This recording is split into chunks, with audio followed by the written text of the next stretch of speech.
নির্বাচন কমিশন দ্বৈত নাগরিকত্ব যাদের রয়েছে এবং ঋণ খেলাপি দায়ে যারা অভিযুক্ত তাদের বিষয়ে আইনের দৃষ্টিতে কোনো সুস্পষ্ট অবস্থান নেয়নি, বরং তাদেরকে আইনের ফাঁকফোকর দিয়ে সংবিধানের ভুল ব্যাখ্যা দিয়ে কিভাবে ইলেকশন করতে দেওয়া যায় সেই চেষ্টা তারা করেছে। এবং এই চেষ্টাটা খুবই স্পষ্ট। নির্বাচন যদি সুষ্ঠু নিরপেক্ষ না হয় তাহলে কিন্তু এর দায় অন্তর্বর্তী সরকারের উপর আসবে, ডক্টর ইউনূসের উপর আসবে। বিএনপি সিনিয়র নেতৃবৃন্দ ইলেকশন কমিশন গিয়ে ইলেকশন কমিশন রায় দেওয়ার আগেই তার সাথে কথা বলে সেই রায়কে প্রভাবিত করেছে।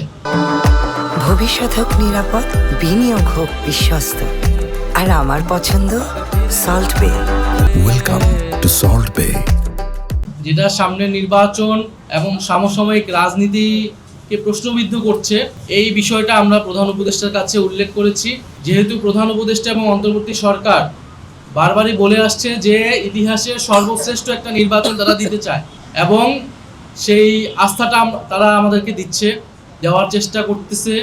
কিন্তু সর্বশ্রেষ্ঠ একটা নির্বাচনের জন্য যেই ধরনের পরিবেশ থাকা দরকার, নির্বাচন কমিশন এবং মাঠ প্রশাসন নিরপেক্ষ আচরণ করা প্রয়োজন, সেই আচরণটা আমরা মাঠে দেখতেছি না।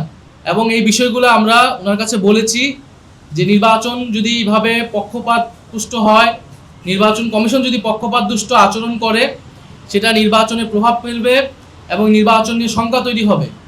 এবং এই নির্বাচন যদি সুষ্ঠু নিরপেক্ষ না হয় তাহলে কিন্তু এর দায় অন্তর্বর্তী সরকারের উপর আসবে, ডক্টর ইউনূসের উপর আসবে।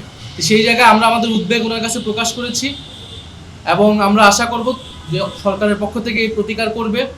আমরা ইলেকশন কমিশনের কাছেও এই বিষয়গুলো বরাবর বলে আসছি, আমরা আবারও যাব ইলেকশন কমিশনের কাছে, কারণ আমরা চাই 16 বছর ধরে বাংলাদেশের মানুষ ভোটাধিকার দিতে পারে নাই। এবং বাংলাদেশে এই যে ফ্যাসিবাদ কায়েম হয়েছিল এর অন্যতম গুরুত্বপূর্ণ কারণ হচ্ছে এই নির্বাচন কমিশনকে দলীয়করণ করা হয়েছে, নিরপেক্ষ আচরণ করতে পারে, মানুষ ভোট প্রদান করতে পারে নাই। এবং বিভিন্ন যে নির্বাচনগুলো হয়েছে, যেই নির্বাচনের প্রতি জনগণের কোনো আস্থা ছিল না।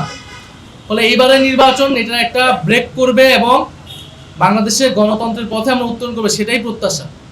তো গত 2 দিন ধরে আমরা যা দেখতে পাচ্ছি যে নির্বাচন কমিশন দ্বৈত নাগরিকত্ব যাদের রয়েছে এবং ঋণ খেলাপি দায়ে যারা অভিযুক্ত তাদের বিষয়ে আইনের দৃষ্টিতে কোনো সুস্পষ্ট অবস্থান নেয়নি, বরং তাদেরকে আইনের ফাঁকফোকর দিয়ে সংবিধানের ভুল ব্যাখ্যা দিয়ে কিভাবে ইলেকশন করতে দেওয়া যায় সেই চেষ্টা তারা করেছে। এবং এই চেষ্টাটা খুবই স্পষ্ট, তারা করেছে বিএনপির চাপে।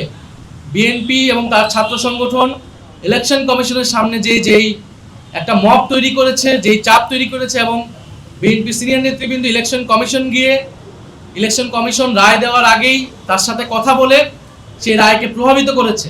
ফলে ইলেকশন কমিশন কিন্তু সংবিধানের ব্যাখ্যা দিতে পারে না। সংবিধানের ব্যাখ্যা আমরা সবসময় জানি শুধুমাত্র সুপ্রিম কোর্ট দিতে পারে।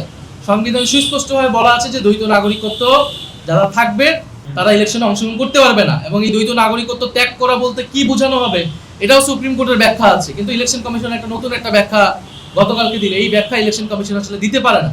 এবং এই ব্যাখ্যাটা এই কারণেই দেওয়া হয়েছে যাতে বিএনপির এই প্রার্থী বা দ্বৈত নাগরিকত্ব রয়েছে এই প্রার্থীগুলোকে যাতে ইলেকশনের সুযোগ করে দেওয়া হয়। আমরা খুব সুস্পষ্টভাবে প্রধান উপদেষ্টাকে আজকে বলেছি এই দ্বৈত নাগরিকত্ব বিএনপিতে অনেক রয়েছে।